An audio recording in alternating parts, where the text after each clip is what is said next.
زمان كنا بنشوف الراجل اللي طالع معاش نلاقيه عجوز فعلا وباين عليه السن الكبير والتعب والإرهاق من سنين الشغل وعمايلها فيه. لكن في أيامنا دي تبص للراجل اللي طالع معاش تحس كده إنه لسه صغير يا ولداه وملحقش يتبهدل في الوظيفة الحكومية. طبعا دي مقدمة ملهاش أي علاقة بالكلام اللي هقوله، لأن الحكومة ما بتتعاملش معانا بالشكل ولا يهمها أصلاً صحتنا ونفسيتنا والكلام الفاضي ده. يعني الحكومة يهمها الخبرة في الشغل، وعلشان كده الحكومة شافت إن الناس اللي تطلع معاش دي لازم تستفيد من خبرتها كويس، خصوصاً إنهم بيبقوا لسه عندهم قدرة على العطاء.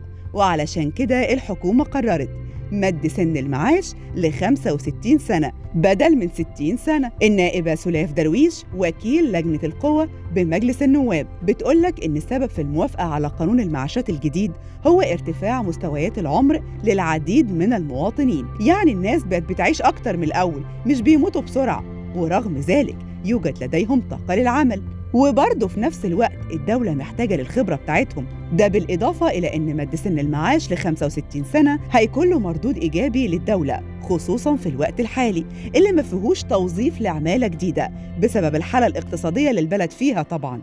لكن اللي عايزة أقوله لكم بعيداً عن كلام الست النائبة إن مد سن المعاش مش هيبقى من السنة دي ولا من السنة الجاية، لا ده هيبدأ من مواليد السبعينات وإنت طالع كده. يعني القانون هيتطبق على سيادتك لو إنت من مواليد السبعينات أو الثمانينات أو التسعينات ومعاك بقى وإنت طالع. طيب دلوقتي وإنت بتسمعني عايز تعرف نفسك هتطلع معاش إمتى بإذن الله؟ شوف يا سيدي وشوفي يا ستي يلي من مواليد السبعينات وانتوا طالعين كده، لو انت من مواليد سنة 71 فحضرتك هتخرج معاش في يوليو سنة 32 2032 يعني، وهيكون سنك وقتها 61 سنة مش 60.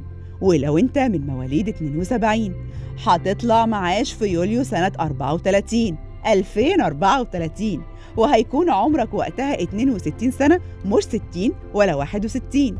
أما بقى لو انت ولا انتي من مواليد 73 فهتطلع معاش في يوليو سنة 2036 وهيكون عمرك وقتها 63 سنة مش 60 ولا 61 ولا 62. ولو سيادتك من مواليد سنة 74 فهتطلع معاش في يوليو 2038 وهيكون عمرك وقتها 64 سنة. أما بقى لو انت من مواليد سنة 75 فهتطلع معاش في يوليو 2040 وهيكون عمرك وقتها 65 سنة بالتمام والكمال. وبكده يبقى وصلنا للمراد تدريجياً، وكل ما هو مواليد 75 76 77 78 80 وهلم جرة لغاية مواليد امبارح هيطلع معاش على 65 سنة. واحسبها انت بقى هتطلع سنة كام؟ هو انا هفضل احسب لكم كده وانتوا قاعدين؟ انا حسبت للناس الكبارة عشان ما تعبهمش معايا، لكن انت بقى احسب لنفسك في سنك هتطلع سنة كام؟ طب ادوني أمارة. المهم إني عرفتكم إنكم هتطلعوا معاش كلكم على 65 سنة، وربنا يدينا ويديكوا طولة العمر والصحة.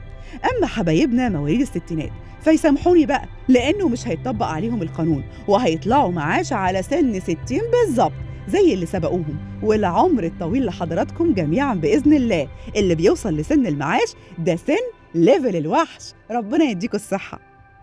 ما تنسوش تشتركوا في قناة مصر اليوم على يوتيوب وتفعلوا زر الجرس علشان يوصل لكم كل الأخبار أول بأول.